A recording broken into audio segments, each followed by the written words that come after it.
The sun hung like a burning coal in the merciless sky, its heat pressing down upon the endless expanse of scorched grassland that stretched toward the gray mountains. The wind carried nothing but dust and the memory of rain that hadn't fallen in months. This was the territory west of the Missouri, where civilization thinned out like morning mist and only the stubborn or the desperate remained. Eliza May Carter pulled her worn shawl tighter around her shoulders. Though it offered no protection from the heat, her dress, once a respectable navy blue, had faded to the color of old dishwater, torn at the hem from countless miles of walking. She paused at the crest of a small rise, her breath coming in short gasps as she scanned the horizon behind her. Nothing moved in the shimmering heat except the occasional tumbleweed, but she knew they were back there somewhere. The men her late husband's creditors had sent after her. 6 months. Thomas had been dead 6 months, and still they hounded her for debts she'd known nothing about until after they'd lowered his pine box into the ground. The general store owner, the saloon keeper, even the church. They'd all come calling with ledgers and IOUs bearing her husband's shaky signature. When she'd sold everything, the small house, the furniture her mother had left her, even Thomas's pocket watch, it still wasn't enough. They wanted more than money now. They wanted to make an example of her. Her cracked lips tasted of alkali dust as she forced herself to keep moving. The soles of her boots, worn paper-thin, offered little protection from the burning earth. Each step sent small clouds of red dust swirling around her ankles. She'd left the last town, if you could call that collection of sun-baked buildings a town, 3 days ago, carrying only a canvas bag with the last of her provisions, a handful of hardtack, a nearly empty water skin, and the small derringer her father had given her on her wedding day. For protection, he'd said then, pressing the pearl-handled pistol into her palm. She'd laughed, thinking she'd never need such a thing in the civilized town of Silver Creek. But Silver Creek was far behind her now, along with any pretense of civilization. The land here was brutal in its honesty.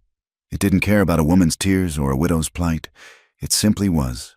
Vast and unforgiving. Beautiful in its terrible indifference, the buffalo grass, once green and lush, now crackled beneath her feet like old bones.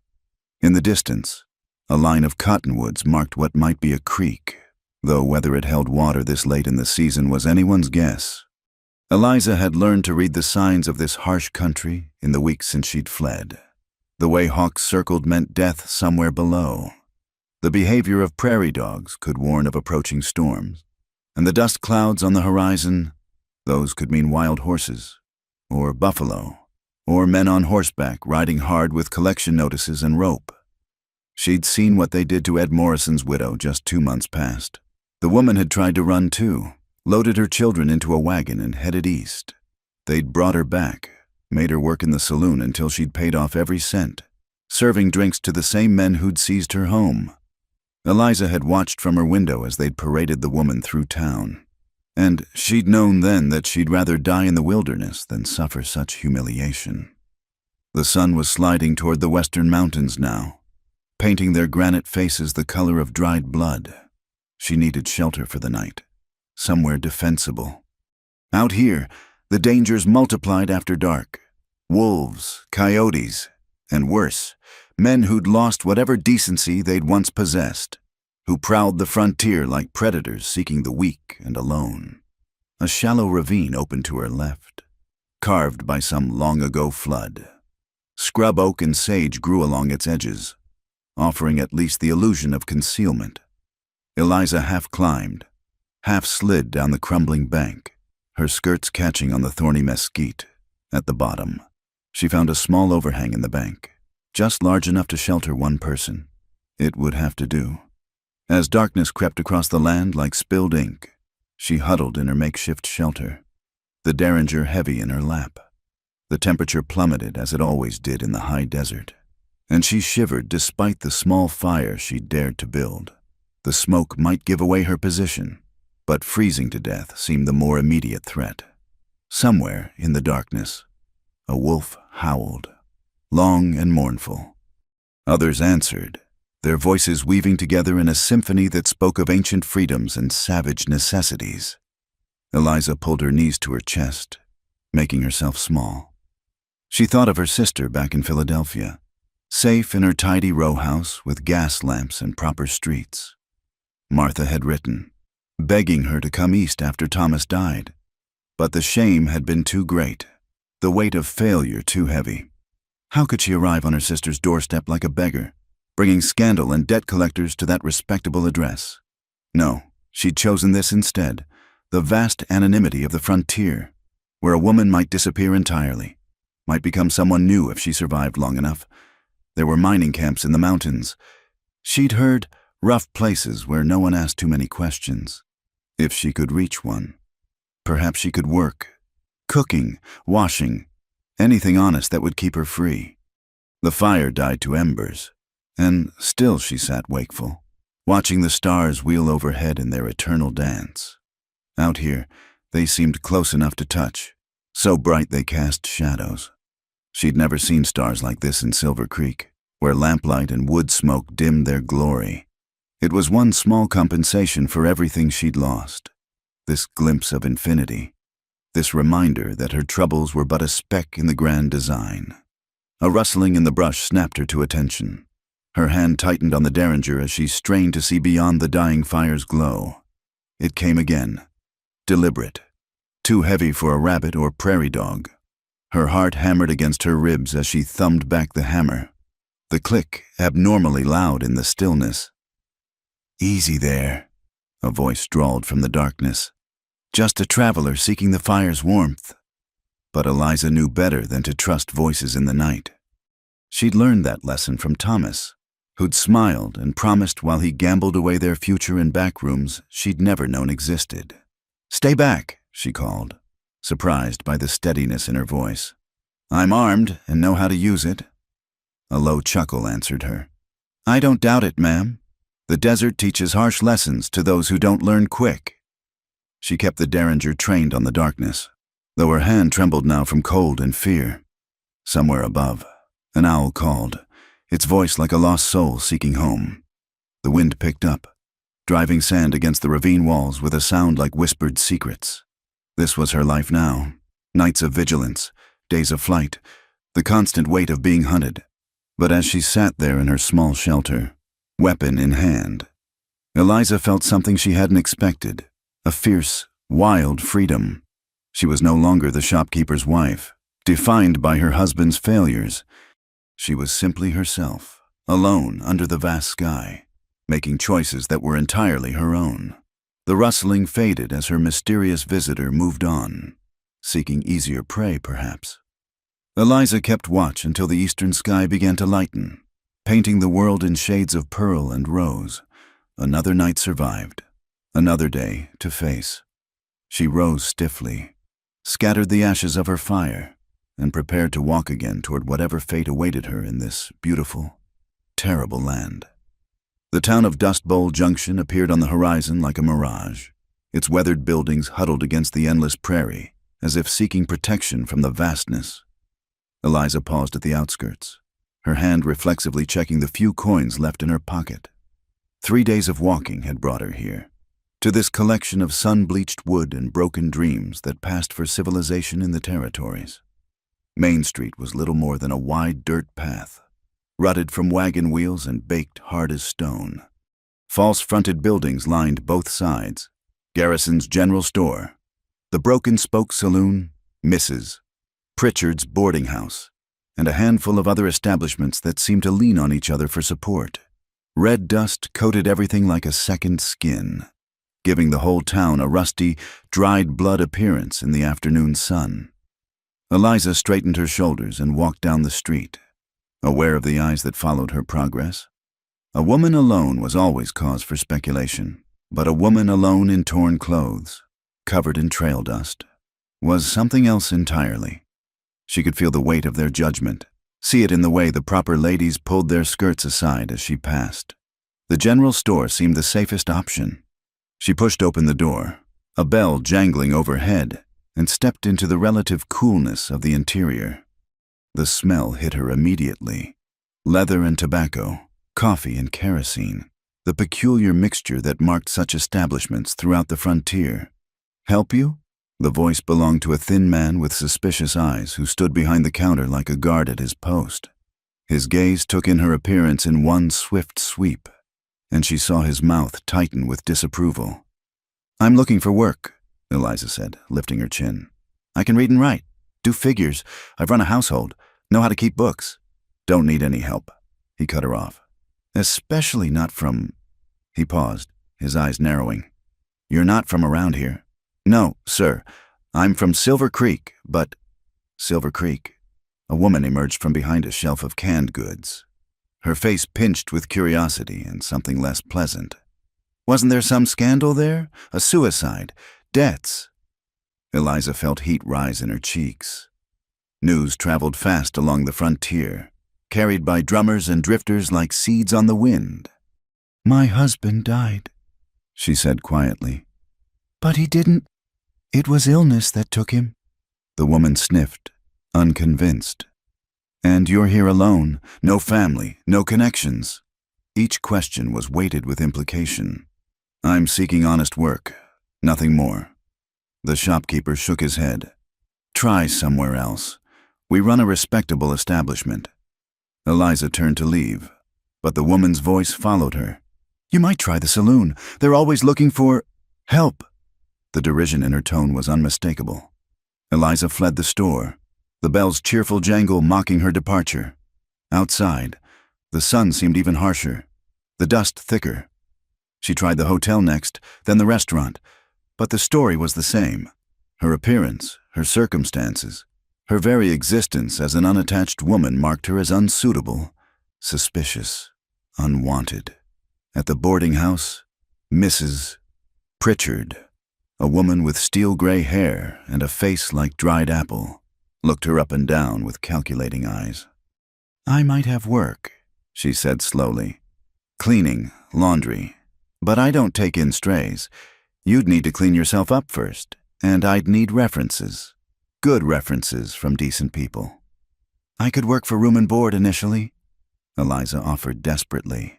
"Until I've proven myself." Looking like that, Mrs.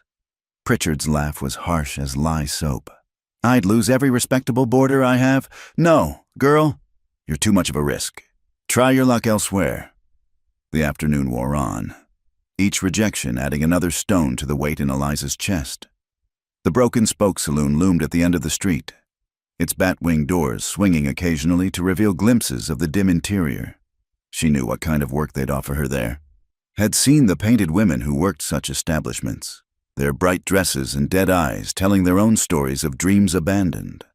She was standing in the shadow of the livery stable, gathering courage for one more attempt, when she heard the voices. "That's her, I'm sure of it. The Carter woman from Silver Creek." Eliza pressed herself against the rough boards, her heart racing. Through a gap in the planks, she could see two men in trail-worn clothes, the kind of hard-faced individuals who made their living tracking human prey. "Bill said she'd headed west. Description matches, young widow, dark hair, traveling alone. Worth checking, even if it ain't her, a woman alone." The man's laugh made Eliza's skin crawl. Might be profitable either way. They moved off toward the saloon, and Eliza knew her time in Dust Bowl Junction was over before it had begun. She slipped around the back of the livery, past the corral where horses dozed in the heat, and headed for the far edge of town.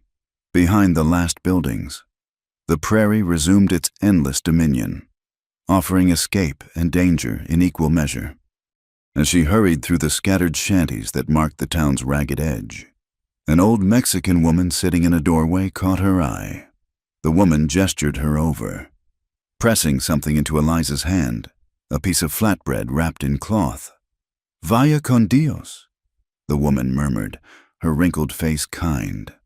"The desert is cruel, but sometimes kinder than men." Eliza's throat tightened with unexpected emotion. She squeezed the woman's hand in thanks before continuing her flight. Behind her, she could hear voices raised in the street, questions being asked. They discovered her presence, would soon pick up her trail. The land beyond town was rougher, cut by arroyos and studded with ocotillo and cholla. Eliza moved as quickly as she dared, aware that her passage left signs for those who knew how to read them. The sun was descending toward the horizon, painting the landscape in shades of orange and purple. Soon it would be dark, and she'd be alone again in the vast emptiness. A sound made her freeze. Hoofbeats, coming fast from the direction of town. She scrambled down into a dry wash, pressing herself against the eroded bank. The horses passed close enough that she could hear the creak of saddle leather, the men's voices carrying on the still air. Heading for the mountains? Likely. Woman on foot can't have gotten far. Check that wash up ahead. I'll circle around. Eliza held her breath, one hand on the derringer. If they found her, but the hoofbeats moved on, the voices fading. She waited until full darkness before emerging, then continued her flight by starlight, stumbling over rocks and scratching herself on unseen thorns. The night stretched endless, each sound a potential threat. Coyotes yipped in the distance, and once she heard the deeper cough of what might have been a mountain lion. But she pressed on, driven by the greater fear of what pursued her. When dawn finally came, she was miles from town, in country that seemed even more desolate than what she'd crossed before. Red rocks rose like ancient ruins from the desert floor, and distant mesas offered the promise of shelter if she could reach them. She was down to her last mouthful of water, her feet bleeding inside her worn boots, but she was still free. Behind her, a dust cloud marked riders on her trail, still distant but inexorable. Eliza forced herself to move faster, seeking the broken country ahead where a person on foot might lose mounted pursuers. The sun climbed higher, its heat a physical weight pressing down on her. She thought of the women in town, safe in their respectable homes, their greatest worry what to serve for supper or which dress to wear to church. They'd looked at her with such disdain, as if poverty and misfortune were contagious diseases. But now, fleeing across this merciless landscape, Eliza felt a fierce pride. She might die out here, but she'd die free, unbowed by their judgment or their narrow definitions of propriety. The storm, when it came, arrived with little warning. The western sky darkened as if God had drawn a curtain across the sun, and the wind picked up, driving sand before it in stinging clouds. Eliza had heard of such storms, how they could strip flesh from bone, how travelers caught in them sometimes wandered in circles until they dropped. She sought shelter among the rocks, pulling her shawl over her head as the world disappeared in a howling wall of sand and wind. This was nature's fury, impersonal and absolute, and all she could do was make herself small and endure. The storm would hide her tracks. She realized, if she survived it, she might finally escape her pursuers. It was a grim sort of hope, but in this hard land, you took whatever hope was offered. The sand scoured everything, turning the world into a howling brown void where earth and sky merged into one terrible force. Eliza pressed herself deeper into the rocky crevice, her shawl pulled tight over her face, breathing through the fabric as the storm raged. Time lost meaning in that chaos of wind and grit. It might have been minutes or hours that she huddled there, praying to survive nature's wrath. Then, through the roar of the storm, she heard something else, a voice, barely audible above the wind, a human voice, calling out. Her first instinct was to shrink deeper into hiding, but something in that voice spoke of distress rather than pursuit. It came again, closer now, and she could make out words. "Anyone there? Hello?" A shape materialized from the storm, a tall figure leading a horse, both man and beast heads down against the wind. He stumbled past her hiding spot, would have continued on, but his horse balked, ears pinned back, refusing to move. The man looked around, squinting through the flying sand, and his gaze found her. "Ma'am?" He had to shout to be heard. "We need better shelter. I know a place. Not far." Eliza hesitated. Trust was a luxury she could no longer afford, but staying here meant certain death as the storm intensified. The stranger didn't wait for her answer. He grabbed her arm, not roughly, but with urgent purpose, and pulled her from the rocks. "Can you ride?" he yelled. She nodded, and he boosted her onto the horse before swinging up behind her. His arms came around her to take the reins, and she was suddenly aware of the solid warmth of another human being, the first real contact she'd had in weeks. The horse pushed forward into the storm, the man guiding it with sure knowledge of the terrain. They rode blind through the tempest until suddenly they were descending, the wind's fury lessening as they dropped into what must have been a canyon. The man dismounted, leading the horse down a treacherous path that Eliza could barely see. Then, miracle of miracles, they were ducking into a cave. No, a proper wooden structure built against the canyon wall. A shepherd's shelter or line shack. Inside. The blessed silence after the storm's rage made her ears ring. The man quickly shut the door and lit a lantern, revealing a single room with rough furniture, a table, 2 chairs, a narrow bunk, and most wonderful of all, a small stove. "We'll wait it out here," he said, his voice normal now, deep and measured. "These storms can last hours." In the lantern light, Eliza got her first real look at her rescuer. He was perhaps 35, tall and broad-shouldered, with the kind of solid build that came from hard work rather than mere size. His face was weathered brown by sun and wind, with lines around green eyes that spoke of someone who'd learned to squint against harsh light. Dark hair, touched with premature gray at the temples, hung past his collar. He wore the practical clothes of a working cowhand-worn denim, leather vest, sturdy boots, but something in his bearing suggested he hadn't always been such. "Name's Caleb Morrison," he said, removing his hat and beating the dust from it. "Sorry for the rough handling back there, but that storm wasn't playing." "Eliza Carter," she replied, then wondered if she should have given a false name.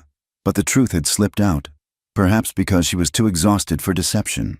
He studied her with those keen eyes, taking in her torn dress, her dust-caked appearance, the way she held herself ready to flee. "You're a long way from anywhere, Mrs. Carter." "I could say the same of you." A slight smile touched his lips. "Fair enough. I've got a small spread about 2 miles north. Was checking on some cattle when the storm hit." He moved to the stove, opening it to reveal wood already laid for a fire. "You hungry? I've got some provisions in my saddlebags." Eliza's stomach answered before she could, growling loudly in the quiet shelter. When had she last eaten? The bread the Mexican woman had given her was long gone. Caleb lit the fire without comment, then retrieved his saddlebags. Soon, the smell of coffee filled the small space, along with beans warming in a pot.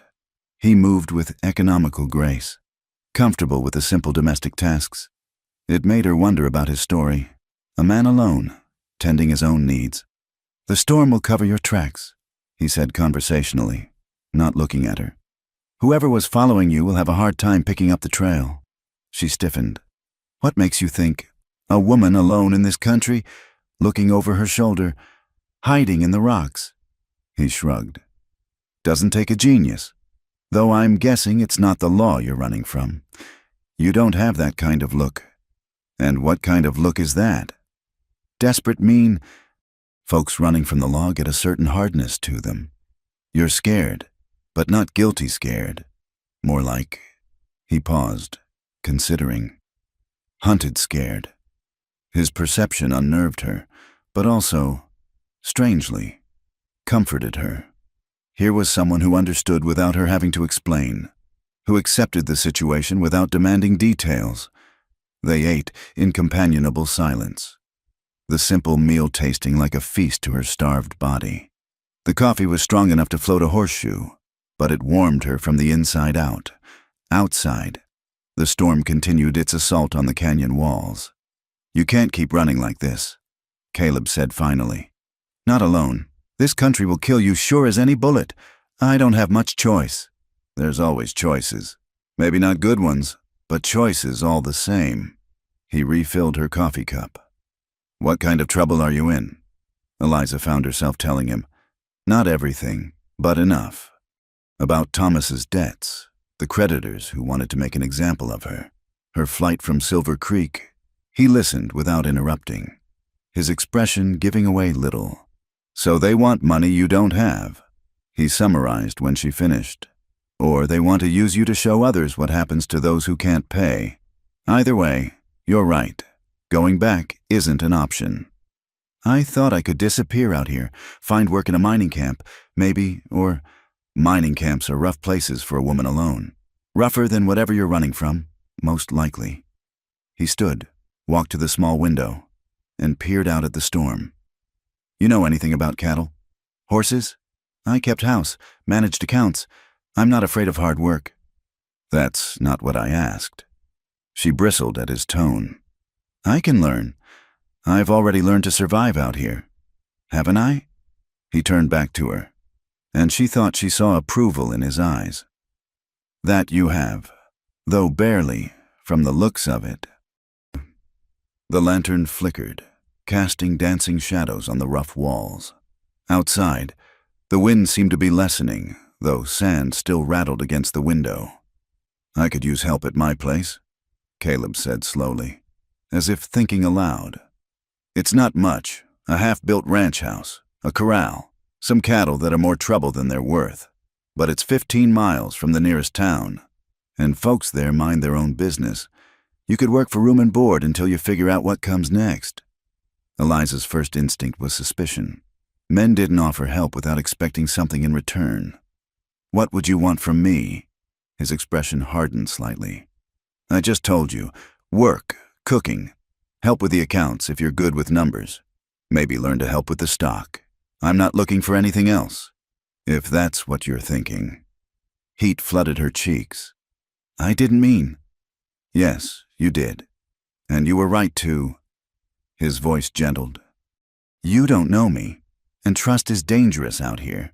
But I'll tell you plain, I've got my own reasons for keeping to myself, and they don't include taking advantage of desperate women. Something in his tone suggested a story there, perhaps as painful as her own. She studied his face in the lamplight, trying to read the truth there. He met her gaze steadily, patient under her scrutiny. Why? She asked finally. Why help me? He was quiet for a long moment. Maybe because I know what it's like to have the world turn against you. Maybe because I'm tired of eating my own cooking.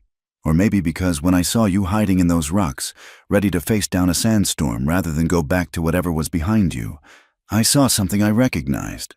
What was that? Someone who'd rather die free than live caged. The words hung between them, heavy with meaning. Outside, the storm was definitely weakening, the howl diminishing to a moan. I don't even know you, Eliza said softly. No, you don't, but you knew those folks in town. And how'd that work out? He moved back to the table, sat down across from her. I'm not saying trust me. I'm saying consider your options. You can leave when the storm passes. Take your chances alone. Or you can come with me. Work honest work for honest shelter.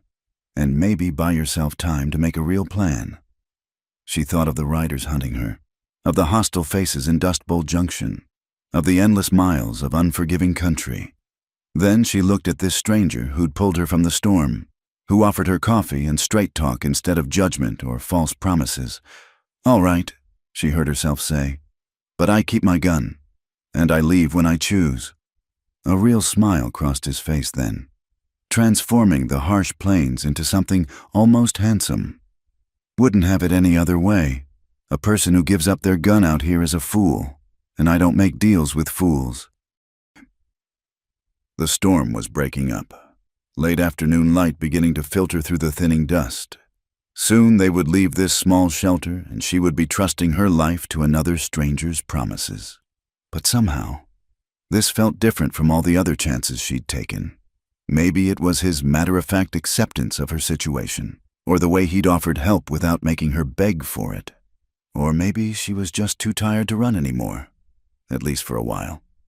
The land emerged from the storm transformed, red earth now sculpted into new patterns by the wind's violent hand. They rode double on Caleb's bay gelding, picking their way carefully through arroyos filled with fresh sand drifts. Eliza had never ridden astride before. Propriety in Silver Creek demanded side saddle, but propriety seemed a distant concern now. She tried not to think about the solid presence at her back, the way Caleb's arms enclosed her as he handled the reins. That's Cathedral Rock, he said, pointing to a massive sandstone formation that rose from the desert floor like a Gothic spire. When you see that, you know you're in my territory. Not that I own it all. but my claim runs from there to those purple hills west. The landscape was different here. Still harsh, but with a raw beauty that caught at something in Eliza's chest. Mesas layered in shades of rust and gold caught the late afternoon light, while distant mountains wore shadows like royal purple cloaks. A hawk circled overhead, its cry piercing the clear air.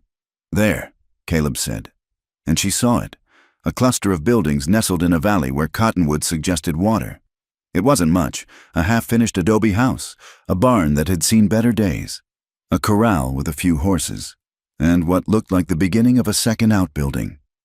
As they descended into the valley, Eliza felt her anxiety rise. She was putting herself in this stranger's power, miles from any help if she'd misjudged him. Her hand moved instinctively to the derringer in her pocket. "Your gun's your business," Caleb said quietly, apparently sensing her movement. "But you might want to know there's a loaded Winchester by the door, a Colt in the kitchen drawer, and another rifle in the barn. If I meant you harm, I wouldn't tell you where the weapons are." It was sound logic, though Eliza kept her hand near the derringer anyway. The ranch, if it could be called that, showed signs of hard work and harder dreams. The main house was well built as far as it went, with thick adobe walls and a proper roof, but only half finished. The completed portion included a main room with a fireplace, a kitchen area, and what looked like one bedroom beyond. Tools and building materials suggested ongoing construction. Caleb dismounted first, then helped her down. "It's not much," he said, a note of something like embarrassment in his voice. "Been working on it for 2 years now, but building alone is slow work." "You have no help?" "Had a partner when I started. He decided California gold was more promising than New Mexico cattle." There was more to that story. She sensed, but he didn't elaborate. Inside, the house was surprisingly neat for a bachelor's dwelling. The furniture was rough but well made, the floor swept clean, dishes washed and stacked on simple shelves. A rifle did indeed rest on pegs by the door, and the promised Colt was visible through a partially open drawer. "You can have the bedroom," Caleb said. "I'll bunk in here by the fire. There's a bar for the bedroom door if you want it." The matter-of-fact way he addressed her fears continued to surprise her. Most men would have been offended at the implication, or would have made elaborate protestations of their honor. Caleb simply acknowledged the reality of her situation. "I'll need to see to the stock," he continued. "Storm probably scattered them some. You'll find food in the pantry. Pump out back for water. Well's good even in dry years." He left her then, and Eliza stood alone in the strange house, trying to orient herself to this sudden change in circumstances. She explored cautiously, finding the promised pantry stocked with beans, flour, dried meat, preserves, and other frontier staples. The bedroom was sparse but clean, with a proper bed, a trunk, and pegs for clothing. Through the window, she watched Caleb work, noting the easy way he handled the horses, the patience with which he checked each animal for storm damage. Whatever else he was, he knew his business. By the time he returned, she had water heating and was mixing biscuit dough, falling back on familiar tasks to steady her nerves. He paused in the doorway, seeming surprised. "You don't have to start tonight. You've been through enough." "I'd rather be doing something," she admitted. "Idle hands leave too much room for thinking." He nodded as if he understood that all too well. While she cooked, he cleaned his rifle, the commonplace domesticity of the scene at odds with the strangeness of their situation. Over dinner beans, biscuits, and dried apple pie she'd improvised from his stores, they established the parameters of their arrangement. She would cook, keep house, help with whatever tasks she could learn. In return, shelter, food, and protection from pursuit. "Can you read and cipher?" he asked. "Yes, I kept the books for my husband's shop." The words brought a bitter taste. Those same books had hidden the debts that destroyed her life. "Good. I've been trying to keep track of the cattle, expenses, but paperwork's not my strong suit." Later, as darkness settled over the valley, they sat by the fire, the silence comfortable rather than awkward. Eliza found herself stealing glances at him, trying to piece together his story. His hands were calloused from work, but he held his coffee cup with an oddly refined grip. His speech shifted between educated and frontier casual, as if he, too, were playing a role he hadn't quite mastered. "You were a soldier," she said suddenly, surprising herself. He looked up sharply. "What makes you say that?" "The way you stand, how you checked the perimeter when we arrived, the systematic way you cleaned your rifle." A slow smile crossed his face. "Observant. Yes, I was cavalry. 5 years, mostly fighting Indians in Texas." The smile faded. "Not work I'm proud of now." "Is that why you're here? Hiding from something you did?" "In a way." He stared into the fire. "More hiding from what I wouldn't do. Orders I couldn't follow. Men I couldn't become." He shook his head. "But that's old history." They prepared for sleep with the careful choreography of strangers sharing space. Eliza barred her door as he'd suggested, then lay awake listening to the unfamiliar sounds of the house settling. The distant howl of coyotes, the wind in the cottonwoods. Morning came with a symphony of new sounds. Horses nickering, birds calling. The crow of a rooster she hadn't noticed the night before. When she emerged, Caleb had coffee ready and was frying bacon. "Thought I'd show you around today," he said. "If you're staying, you need to know the land, where water is, where to go if there's trouble." They spent the morning on horseback. He'd saddled a gentle mare for her, riding the boundaries of his claim. He showed her the spring that fed the creek, the box canyon where horses could be penned in emergency, the high ground with good sight lines in all directions. "Raiders come through sometimes," he explained. "Apache, mostly, though they've been quieter lately. Banditos from across the border. Regular outlaws, too. This country attracts people who don't want to be found." "Like us," Eliza said quietly. "Like us." He agreed. The days began to take on rhythm. Morning chores, afternoon work on the house or with the cattle, evenings by the fire.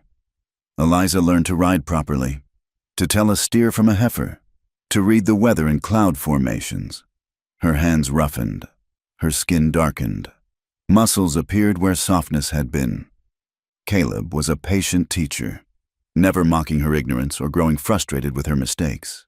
In turn, she brought order to his haphazard bookkeeping, improved his basic meals, and created small comforts in the stark house curtains from old flour sacks, a rag rug by the hearth.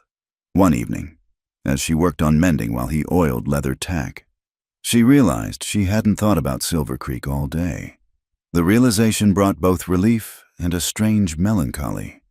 "You never ask about before," she said. He looked up from his work. "Figure you'll tell me what you want me to know. Rest isn't my business."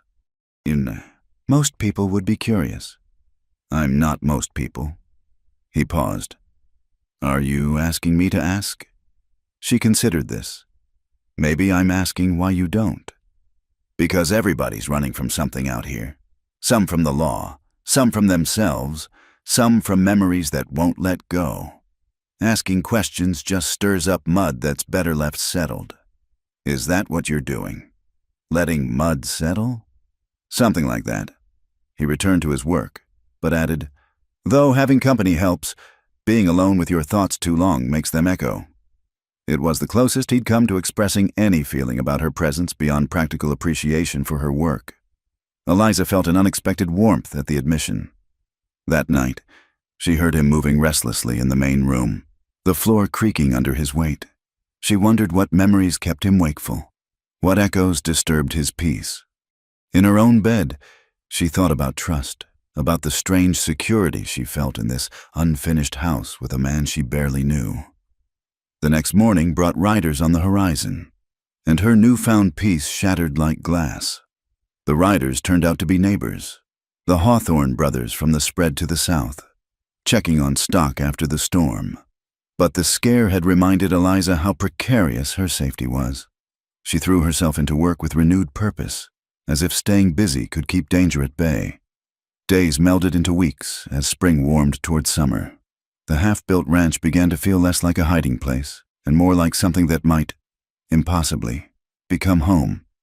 She learned to milk the 2 dairy cows Caleb had acquired, to gather eggs from the temperamental hens, to spot a lame horse from across the corral. The house grew under their combined efforts. Caleb would frame new rooms while she chinked walls with adobe mud. Her dress kilted up scandalously. Sleeves rolled past her elbows. They worked in companionable silence mostly. But sometimes he would tell stories of his cavalry days, carefully edited. She sensed to leave out the worst parts. "There was this Sergeant O'Malley," he said one afternoon as they repaired the chicken coop. "Irish as they come. Could curse for 10 minutes straight without repeating himself. Had a way with horses that was pure magic. Could calm a spooked mount with just his voice." "What happened to him?" Caleb's hand stilled on the wire. "Died at Washita River. Custer's winter campaign." His voice turned bitter. "Glorious victory. I called it something else." She waited, sensing more coming. "Women and children in that village. Old men, not just warriors." He went back to work with sharp, angry movements. "I transferred out after that. Couldn't stomach it anymore." Eliza thought of her own flight from civilization's cruelties. Sometimes leaving is the only honorable choice. He glanced at her, something grateful in his expression. Not everyone sees it that way. That evening, as they sat on the rough porch he'd built, watching sunset paint the mountains crimson, the moment came that she'd both dreaded and anticipated. The work was done for the day. Supper dishes washed, and in the quiet twilight, barriers seemed less solid. "I should heat some water," she said suddenly. "For washing, I must look a fright." "You look fine," Caleb said absently, then seemed to realize what he'd said. In the gathering dusk, she couldn't see if he was blushing, but his sudden attention to rolling a cigarette suggested embarrassment. "I haven't had a proper bath since," she tried to calculate. "Since I left Silver Creek. Washing from a basin isn't the same. There's a tub in the storeroom. Big one. I could set it up in the kitchen. Heat water." "That would be wonderful," she wanted to say, but settled for very kind. It took time to heat enough water, carrying buckets from the pump, warming them on the stove. Caleb dragged the copper tub into the kitchen and then made himself scarce, mumbling about checking the horses. Eliza barred the door and windows, then sank into the blessed hot water with a sigh that was almost a sob. She soaked until the water cooled, scrubbing away weeks of dust and fear and flight.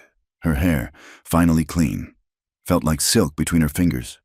For these few moments, she could pretend she was back in her old life, safe in her own home, tomorrow predictable and unthreatening.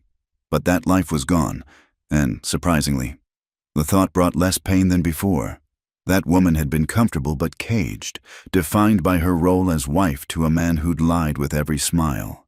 This woman, brown from sun, hands rough from real work, muscles sore from learning to survive. This woman was someone new. When she emerged, dressed in her one clean dress, Caleb was on the porch, giving her privacy. She joined him, her damp hair twisted up properly for the first time in memory. "Feel better?" he asked, not looking at her. "Like a new person." She settled beside him, careful to maintain proper distance. "Thank you. No need for thanks. Should have thought of it sooner." They sat quietly, watching stars emerge in the darkening sky. The night sounds of the desert rose around them. Crickets, a distant owl, the rustle of small creatures in the brush. "I've been thinking," Caleb said eventually. "If you're going to stay longer, you need proper clothes. That dress won't last much more hard work. And you need boots that fit." "I can't afford—" "Wages," he interrupted. "Should have discussed it before. Can't pay much, but room, board, and a small wage. Enough for necessities." Pride warred with practicality. "I haven't earned—" "Stop." His voice was firm. "You've more than earned it. Place runs smoother with 2 people. I'm eating better. House is cleaner. Books make sense for the first time. Fair wage for fair work." Before she could respond, he stood abruptly. "I'm turning in. Long day tomorrow. Need to move the cattle to better grass." She sat alone on the porch, emotions churning. in Silver Creek. She'd been trapped by debt and duty. Here, she was earning her own way, making choices that were entirely hers. It was terrifying and exhilarating in equal measure. The next morning brought a trip to the nearest trading post, a day's ride to the east. Eliza wore her cleanest dress and tried to look respectable, though she knew the sun had marked her as clearly as any brand. The trading post was a rough affair. Logs and adobe, smelling of leather and tobacco. The proprietor, a grizzled man named Josiah Briggs, looked her over with curious eyes but asked no questions when Caleb introduced her as his bookkeeper. She bought 2 simple work dresses, sturdy boots that actually fit, and a proper hat to shield her from the sun. When she hesitated over the cost, Caleb reminded her it was her wages, earned fair. The independence of purchasing her own necessities with money she'd worked for brought unexpected tears to her eyes. On the ride home, packages tied behind their saddles. They talked more freely than usual. Perhaps it was the change of scene or the successful trip, but conversation flowed easier. "You never asked why bookkeeper instead of housekeeper," Eliza observed. "Bookkeeper gets more respect, less questions too." "You're protecting my reputation?" he snorted. "What reputation? We're both outcasts here, but no sense inviting trouble. Let people think what they want, long as they think it at a distance." That night, in her new nightgown, plain but clean and properly fitting, Eliza lay awake thinking about the strange turns her life had taken. A month ago, she'd been running for her life, sleeping in the dirt, certain each day would be her last. Now she had work, wages, a roof over her head, and something she hadn't expected, a friend. For that's what Caleb had become, she realized. Despite the propriety they maintained, the careful distances, they'd developed an understanding. He respected her boundaries without question, valued her contribution without condescension, and offered protection without possession. The next evening, as they worked on expanding the garden plot, Eliza found herself humming, the first music she'd made since Thomas died. She stopped, embarrassed, but Caleb said, "Don't stop. It's nice. Place has been too quiet too long." So she hummed while they worked, old hymns and folk songs from her childhood. When full dark drove them inside, she felt lighter somehow, as if music had loosened something knotted inside her chest. They were washing up for supper when it happened. She reached for the soap at the same moment he did, their hands brushing. Both jerked back as if burned, then laughed at their reaction. "We're acting like schoolchildren," Eliza said, still laughing. "Suppose we are." But his smile was soft as he handed her the soap, and something in his eyes made her breath catch. They were sitting closer on the porch that evening, she realized. Still proper distance, but less careful space. The silence between them had changed too, from cautious to comfortable, weighted with things unsaid but understood. "I haven't bathed in months," she said suddenly, then gasped, appalled. "I don't know why I said that." Caleb turned to look at her, eyebrow raised. "You bathed yesterday." "No, I mean, before, on the trail, running.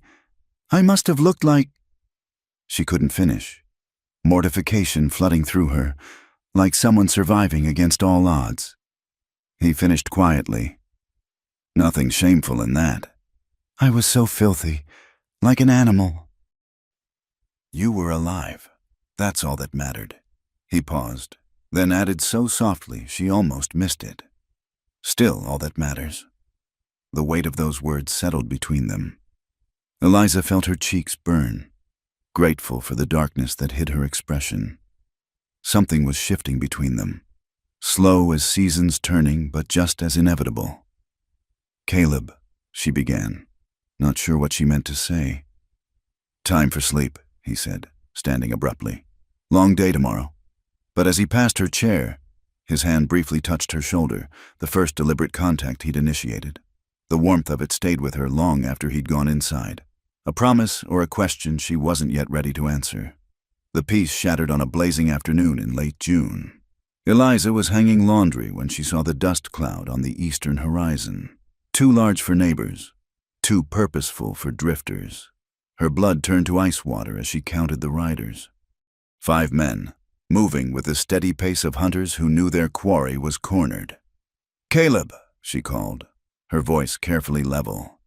He emerged from the barn, took one look at her face, then followed her gaze to the approaching riders. "Inside," he said quietly. "Get the Winchester from the bedroom and the ammunition from the high shelf." They had perhaps 10 minutes before the riders arrived. Eliza's hands shook as she gathered the weapons, her mind racing through possibilities. Had they tracked her here? How? She'd been so careful. Caleb was loading his Colt when she returned. "Could be nothing," he said, but his eyes said otherwise. "Could be they're just passing through." With 5 men riding in formation, Eliza positioned herself by the window, rifle ready. "They're bounty men, has to be." "Then we give them no reason to think you're here. You're my bookkeeper, been working for me 2 months. Your name is—" He paused, thinking, "Elizabeth Morrison. My cousin from Kansas." "Morrison? Common enough name, and family explains why you're here without—" He gestured vaguely, unable to finish the thought about propriety. The riders were close enough now to make out details. Hard men all, armed heavy, with the look of those who made their living on others' misfortune. The lead rider, a thick-set man with a gray-shot beard, raised his hand in greeting as they entered the yard. "Stay inside," Caleb murmured, then stepped onto the porch, rifle casual in his hands but ready. "Afternoon. Gentlemen, something I can help you with?" "Afternoon," the leader replied, his eyes scanning the property with professional interest. "Name's Jake Thornton. These are my associates. We're looking for someone might have passed this way." "Lot of people passed through. Anyone in particular?" Thornton reached into his vest, pulled out a folded paper. Even from inside, Eliza could see it was a wanted poster. Her wanted poster. Woman named Eliza Carter. Widow, about 25, dark hair, wanted for theft and fraud back in Silver Creek. "Theft and fraud?" Caleb's voice was mild. "Doesn't sound like widow trouble. Woman ran out on lawful debts. Took property weren't hers. Making an example needs to be made." Thornton's smile was cold. "There's $500 for information leading to her capture." "500?" Caleb whistled low. "Must be some serious debts." "Serious enough." Thornton's eyes never stopped moving, noting the improvements to the property, the woman's clothing on the line. "You seen anyone matching that description?" "Can't say I have, but then I keep to myself mostly." One of the other riders, younger with a mean cast to his features, spoke up. "That's woman's washing hanging there." "Good eye," Caleb said easily. "My cousin helps with the books and such. She's inside if you need to speak with her." Eliza's heart hammered as the men exchanged glances. If they insisted on seeing her. "Might be we should," Thornton said slowly. "Just to be thorough." Caleb shrugged. "Elizabeth, come on out. These gentlemen have some questions." She took a deep breath, set the rifle aside, and stepped onto the porch. The key was to be someone else entirely. Not the frightened widow who'd fled Silver Creek, but a competent woman with every right to be here. "Gentlemen," she said, nodding politely but not smiling. She kept her hands visible but relaxed, her posture confident. Thornton studied her carefully. "You're Morrison's cousin?" "Second cousin, actually, from Lawrence." She let a hint of Kansas flatness creep into her voice. "Is there some trouble? These men are looking for a woman ran out on debts." Caleb explained, showing her picture around. Thornton handed her the poster. Eliza forced herself to look at it with mild interest, though seeing her own name in print made her stomach churn. It was a poor likeness, thankfully drawn from memory by someone who'd barely known her. "She's pretty," Eliza observed, handing it back. "Though she looks frightened. What did she do?" "Like I said, ran out on lawful debts. Took property too." Thornton's eyes narrowed. "You been here long? Miss Morrison?" 2 months now. Came out after my father passed. Caleb offered me work." She met his gaze steadily. "Is this woman dangerous? Should we be concerned?" The younger rider laughed unpleasantly. "Not dangerous, just slippery. But we'll find her. Always do." I'm sure you will, Eliza said. Would you gentlemen care for some water? It's a hot day for riding. It was a calculated risk, but offering hospitality would be the natural thing to do. Thornton considered, then shook his head. Appreciate it. Ma'am, but we need to keep moving. Trail's getting cold. He touched his hat. Morrison, Miss Morrison. You see anyone matching that description? You send word to Silver Creek. $500 is considerable money. That it is, Caleb agreed. I'll keep my eyes open. The riders wheeled their horses, but the younger one looked back. Funny thing, Miss Morrison, you favor that picture a mite, around the eyes. Eliza's blood froze, but she forced a laugh. Do I? How unfortunate for me. I'd hate to be mistaken for a criminal. Indeed, Thornton said, his voice thoughtful. Well, good day to you both. They watched the riders leave, dust settling in their wake. Only when they were specks on the horizon did Eliza allow herself to breathe properly. Inside, Caleb said tersely. In the house. Reaction hit her. She sank into a chair, shaking. They know. That young one suspects. At least, maybe. Caleb paced the room like a caged cat. But suspicion isn't proof, and they're bounty hunters, not law. They need you alive and identifiable to collect. They'll be back. Probably. He stopped pacing, looked at her intently. Question is, what do you want to do about it? I should leave. Tonight. Lead them away from here. That's one option. His voice was carefully neutral. You run again. Keep running. Maybe they catch you. Maybe they don't. What's the other option? We fight. He said it simply, as if suggesting they repair the fence. This is my land. You're under my protection. They want to take you. They go through me. You can't. Caleb, these men are killers. I won't have your blood on my conscience. And I won't have yours on mine. He pulled out a chair, sat across from her. Eliza, and I know that's your real name. Known it for weeks. You think I pulled you from that storm just to hand you over to men like that? This isn't your fight, isn't it? His green eyes held hers. I told you I left the cavalry because of orders I wouldn't follow. You know what those orders were? To return escaped slaves to their owners, to drag women and children from their homes, to be the instrument of someone else's cruelty. He leaned forward. I failed those people then. I won't fail you now. Tears burned her eyes. It's not the same, isn't it? You're running from men who want to own you, use you, make an example of you. Only difference is the legal papers they carry. A sound outside made them both freeze, horses returning. Caleb moved to the window, then relaxed slightly. It's the Hawthorne boys, coming fast.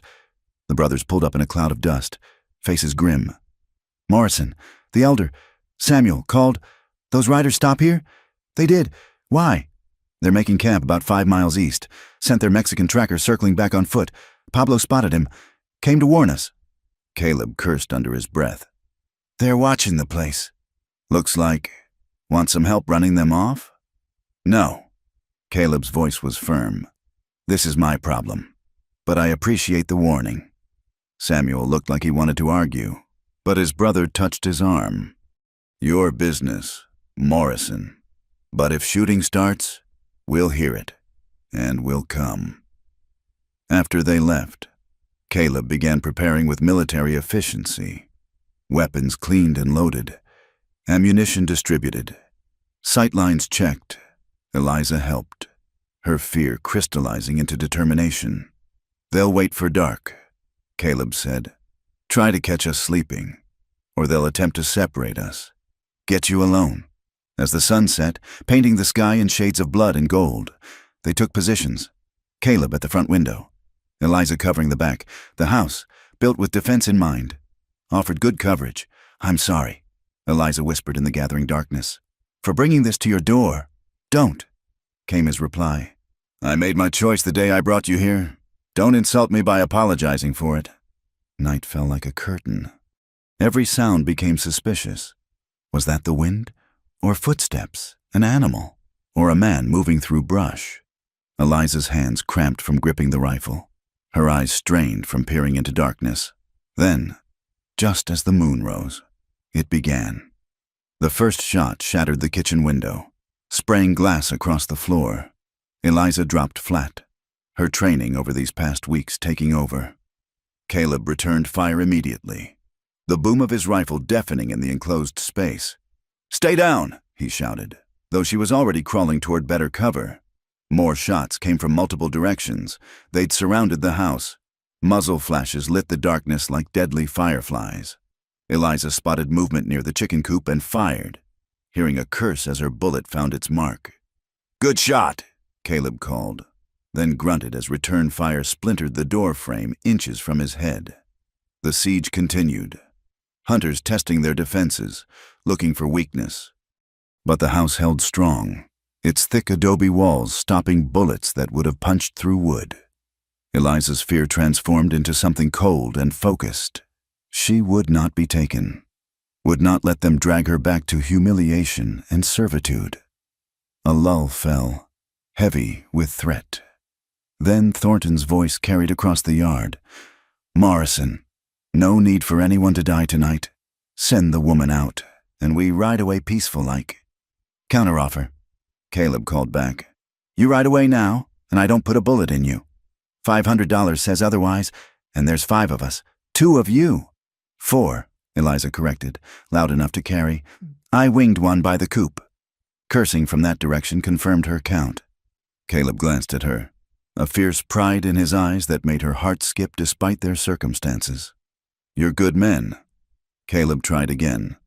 "Is bounty money worth dying for? Because I promise you, you try to take her, some of you won't ride away." Big talk from a man outnumbered. As if in response, rifle fire erupted from the ridge behind the house, not at them, but at the hunters' positions. The Hawthorne brothers, true to their word. The tide shifted as the hunters found themselves caught between defenders. In the chaos, Eliza saw a figure rushing the back door, the young rider who'd recognized her. She fired, but he kept coming, slamming into the door with his shoulder. The bar held, but barely. "Caleb!" He spun, fired through the door. A scream and the sound of a body falling. But more were coming. They'd decided on a desperate rush. The front door exploded inward as 2 men hit it together. Caleb met them with his Colt, dropping one, but the other crashed into him. They went down in a tangle of limbs, fighting for the gun. Eliza couldn't get a clear shot. Then she saw Thornton himself coming through the back door, the young rider's sacrifice having damaged the bar. Their eyes met across the room, hunter and prey, but she no longer knew which was which. She pulled the trigger. The rifle clicked empty. Thornton smiled. "Advancing. Out of ammunition. Mrs. Carter? How unfortunate." But Eliza had learned more than shooting these past months. As he reached for her, she swung the rifle like a club, catching him across the jaw. He staggered, and she drew the Derringer from her pocket, the little gun Caleb had never asked her to surrender. "Not quite," she said, and fired. Thornton clutched his shoulder, blood seeping between his fingers. Behind her, she heard the crash of furniture. Caleb still fighting. No time to help. Another hunter appeared in the doorway. She fired again. The Derringer's second and last shot, sending him diving for cover. Then Caleb was beside her, blood on his face but his guns in his hands. "The Hawthorns have them flanked," he panted. "They'll run now." Indeed, shouts outside suggested retreat. Thornton backed toward the door, still clutching his shoulder. "This isn't over," he snarled. "That bounty stands. Others will come. Let them," Eliza heard herself say. "I'm done running." They watched from the shattered windows as the surviving hunters collected their wounded and fled. The Hawthorne brothers' rifles encouraging their departure. When the dust settled, 2 bodies remained in the yard, men who'd chosen bounty over breath. Samuel Hawthorne appeared at the door, rifle ready. "Everyone whole in here?" "More or less," Caleb said, wiping blood from a cut above his eye. "We owe you. No owing between neighbors." Samuel's weathered face was grim. "Though you might want to explain why bounty hunters are shooting up the valley." Eliza stepped forward. "It's my fault. I'm wanted in Silver Creek for debts I didn't create and couldn't pay. They want to make an example." Samuel studied her, then shrugged. "Silver Creek's a long way off. Their law doesn't run here." He looked at his brother. "Right, Pete. Don't know nothing about any widow from Silver Creek." Pete agreed. "Just know Morrison and his bookkeeper fought off some bandits tonight." After they left, promising to help deal with the bodies come morning, Eliza and Caleb surveyed the damage. Windows broken, furniture destroyed, bullet holes decorating walls like deadly flowers. But they were alive. "Sit," Eliza commanded, finding the medical supplies. "That cut needs tending." He submitted to her ministrations, wincing as she cleaned the wound. This close, she could see the exhaustion in his eyes, the weight of violence, even in victory. "I'm sorry," she began. "If you apologize one more time, I'll put you over my knee." The words slipped out, and both froze at the implication. "I didn't mean—" "I know what you meant." Her hands were gentle on his face, cleaning away blood and dirt. "But I am sorry. You built something good here, and I brought destruction to it." "You brought life to it," he corrected softly. "Place was just walls and work before. Now it's—" "What?" He caught her hand, stilling its movement. "Home." The word hung between them, heavy with meaning. Eliza found herself leaning closer, drawn by something stronger than propriety or fear. "They'll send word back," she said. "Others will come. Maybe, but word will spread here too. The Hawthorns will talk. Others will listen. This valley protects its own. I'm not one of your own. Aren't you?" His thumb traced her knuckles, leaving trails of warmth. "You've worked this land, bled for it now. That makes you one of us. If you want to be. What I want—" She paused, overwhelmed by the truth of it. "What I want is to stop being afraid, to build something instead of running from ruins. Then stay.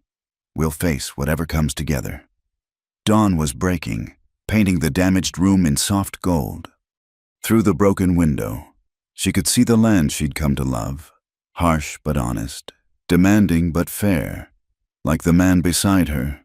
Together, she agreed. The next days were a whirlwind of repairs and revelations.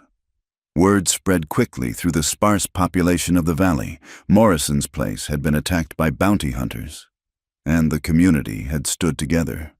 Men arrived to help fix the damage, their wives bringing food and quiet acceptance. Mrs. Hawthorne, Samuel's wife, took Eliza aside while the men worked. "Heard you're a widow," she said bluntly. "Running from trouble not of your making." "Yes, ma'am." "Well, we've all got pasts out here. What matters is what you do going forward." She paused. "Caleb's a good man. Bit broken from the war, but good nonetheless. You could do worse." Eliza felt heat rise in her cheeks. "We're not— That is, I work for him." Mrs. Hawthorne's knowing smile said volumes. "Of course. Dear, just remember, life's short out here." Too short for excessive propriety. That evening, as they ate dinner in their patched-up kitchen, Caleb seemed unusually quiet. Finally, he set down his fork. "I need to tell you something." Eliza's stomach clenched. "Oh?" "My name, it's not really Morrison." He met her eyes. "It's Caleb Morgan Hartley, Captain Caleb Hartley, formerly of the 7th Cavalry." Hartley. The name was familiar. "There was a scandal, an officer who refused orders, who refused to massacre civilians, who testified against his commanding officer, who was court-martialed for insubordination and conduct unbecoming." His voice was bitter. "Conduct unbecoming being refusing to murder women and children. But you were right. Right doesn't matter when you break the chain of command. I kept my commission, barely, but my career was over. So I came here, changed my name enough to avoid immediate recognition. Tried to build something clean." Eliza reached across the table, covered his hand with hers. "You were brave." "Was I? I followed orders for years before that. How many innocents died because I didn't speak up sooner? You can't change the past, but you changed course when it mattered. That's more than most do." He turned his hand, interlacing their fingers. "Like you." Like me, you could have stayed in Silver Creek, accepted what they wanted to do to you. Instead, you ran, fought, survived. With help. She squeezed his fingers. A stranger who pulled me from a storm. Best decision I ever made. They sat in the gathering darkness, hands linked across the table. Two outcasts who'd found shelter in each other. Outside, nightbirds called and coyotes sang their ancient songs. But inside, in their battered but unbroken home, there was peace. Stay, Caleb said suddenly. Not as my employee, not as someone hiding. Stay as whatever you want to be. What are you asking? I'm asking badly. He admitted, but I'm asking for a chance. To court you proper. To build something together that's more than just survival. Eliza thought of all the reasons to say no. The danger still lurking. The impropriety. The scars they both carried. Then she thought of the alternative. A life of running, of being alone, of never taking another chance on trust. Yes, she said simply. Spring returned to the valley like a promise kept. The desert bloomed with unexpected color, purple sage, yellow brittlebush, the shocking pink of prickly pear flowers. Eliza stood on the porch of the now completed house, watching the sunrise paint the mountains gold. A year had passed since she'd stumbled into this place, desperate and broken. Now, she barely recognized the woman she'd been. Her hands, once soft from town living, bore calluses from honest work. Her skin had darkened to honey brown, laugh lines appearing at the corners of her eyes. She wore practical clothing now, split skirts for riding, sturdy boots, a man's shirt tucked in neat. But it was the change inside that mattered most. The fear that had driven her for so long had faded, replaced by something she'd never expected to feel again. Hope. Coffee's ready, Caleb called from inside. She smiled, turning back to the house that had become home. They'd rebuilt it stronger after the attack, adding rooms, reinforcing walls. The Hawthorne brothers had helped, along with other neighbors who decided the Hartleys, for that's what they were called now, though no ceremony had made it official yet, were worth protecting. Inside, Caleb stood by the stove, pouring coffee into 2 cups. The morning light caught the silver threading through his dark hair, the lines around his eyes deeper but somehow softer than when they'd met.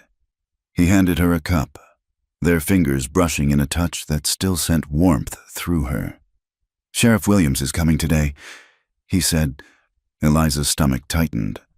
About the investigation? Final report. Samuel says Williams is ready to close it all out. 3 months after the shootout, the territorial sheriff had finally investigated. By then, the story had solidified. Bandits had attacked the ranch, been driven off by the residents and neighbors. The bodies had been buried without identification, their possessions burned.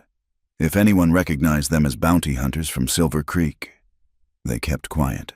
But more importantly, Caleb had written to a lawyer friend from his Army days, asking about the legality of the debts.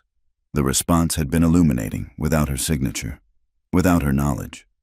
Most of Thomas's debts couldn't legally transfer to her. The creditors had been hoping ignorance and intimidation would succeed where law wouldn't. It'll be fine, Caleb assured her, reading her worry. Williams is a practical man. He knows justice and law aren't always the same thing. By noon, Sheriff Williams had come and gone, officially closing the case as self-defense against unknown assailants. He'd looked Eliza in the eye as he'd said it, and she'd seen understanding there. Funny thing, Williams had mentioned casually as he mounted his horse. Got a letter from Silver Creek last week. Seems some creditors there got into trouble for fraudulent claims, trying to collect debts that weren't legal. Made me think, anyone running from that kind of false claim wouldn't really be running from the law, would they? After he left, Eliza felt the last chain of her old life fall away. She was truly free. That evening, as they sat watching the sunset, Caleb cleared his throat. Been thinking, he began. Dangerous habit, she teased, but her heart rate picked up at his serious tone. We've been dancing around this for months now. He turned to face her fully. I told you I wanted to court you proper, but truth is, we've been living as partners already.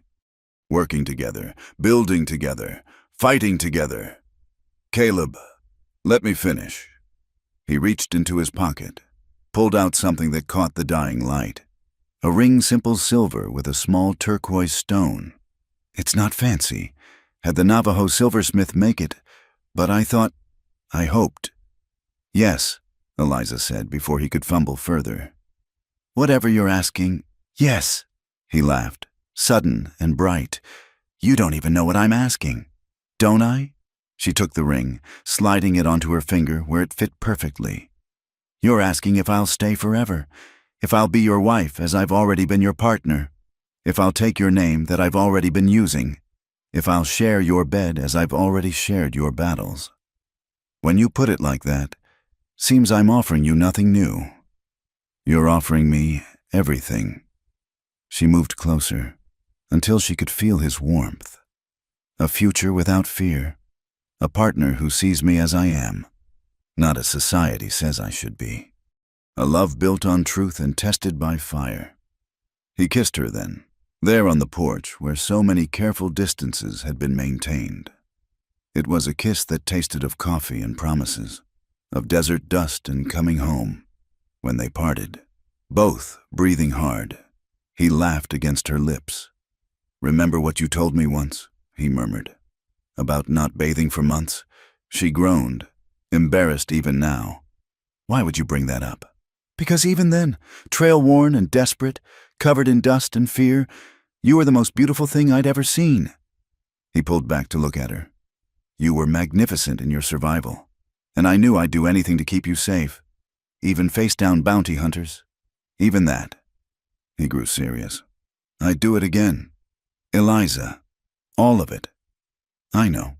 She touched his face, feeling the stubble, the warmth, the solid reality of him. Just as I'd face them all again to stay here, to stay with you. 2 weeks later, they married in the Hawthorne's parlor, with half the valley in attendance. Eliza wore a new blue dress that brought out her eyes, and Caleb had trimmed his hair and worn his best shirt. The circuit preacher performed the ceremony, and if he wondered about the bride's past, he kept it to himself. As they exchanged vows, Eliza thought about the journey that had brought her here, the terror of those first days running, the desperation, the certainty that her life was over. She'd lost everything: husband, home, reputation, safety. But in losing it all, she'd found something infinitely more precious: herself. And in finding herself, she'd found Caleb. I now pronounce you man and wife, the preacher intoned. You may kiss your bride. This kiss was different from their first confidant, claiming a public declaration of private promises. The assembled neighbors cheered, and Mrs. Hawthorne wiped away tears, and somewhere outside, a hawk cried its wild freedom. The reception was held at their ranch, tables set up in the yard where gunfire had once shattered the night. Now it rang with laughter, with fiddle music, with the clink of glasses raised in toast. Eliza danced with her husband, while their friends and neighbors celebrated around them. As the sun set, painting the desert in its daily masterpiece of color, Eliza stood apart for a moment, taking it all in. The house they'd built together, stronger for having been tested. The land that had seemed so harsh but had offered sanctuary. The people who judged her not by her past but by her actions. Caleb appeared at her elbow, handed her a cup of punch. Happy? More than I ever thought possible. Good. He was quiet for a moment, then added, I love you. Eliza Hartley. The name sent a thrill through her. Not Carter, burdened with debt and lies. Not Morrison, the fiction she'd hidden behind. But Hartley chosen freely, earned through trial, worn with pride. And I love you, Caleb Hartley. As the party continued around them, they stood together watching the stars emerge in the vast desert sky. The same stars that had witnessed her desperate flight now blessed her new beginning. Somewhere out there, other desperate souls were running, fleeing their own silver creeks, searching for their own sanctuary. Eliza hoped they'd find it, as she had. No regrets? Caleb asked softly. None, she replied, and meant it. Every step led me here, even the hardest ones, especially those. He agreed. Later, as the guests departed and quiet settled over their ranch, Eliza looked back one last time at the road she'd traveled, from a widow crushed by circumstances beyond her control to a woman who'd claimed her own destiny. From someone defined by society's expectations to someone who'd helped forge a new life in an unforgiving land. The desert had tested her, stripped away everything non-essential, revealed the steel at her core. And in that revelation, she'd found not just survival but love, not just escape but home, not just a hiding place but a life worth living. As she turned to follow her husband into their house, their home, a coyote called in the distance, wild and free. Eliza smiled. She understood that call now, that fierce independence, that refusal to be tamed. But she also understood something the coyote perhaps didn't, that true freedom sometimes meant choosing to stay, choosing to build, choosing to love despite the risks.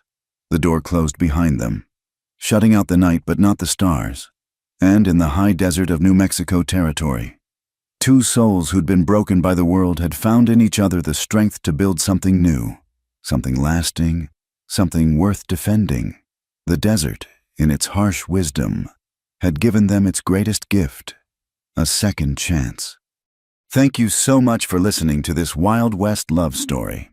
I'd love to hear where you're enjoying this tale from, whether you're listening during your commute, relaxing at home, or perhaps even somewhere in the American Southwest where our story took place. Please subscribe to the From Wild West channel and share your thoughts about Eliza and Caleb's journey. Did their story of survival and unexpected love touch your heart? Let us know in the comments below.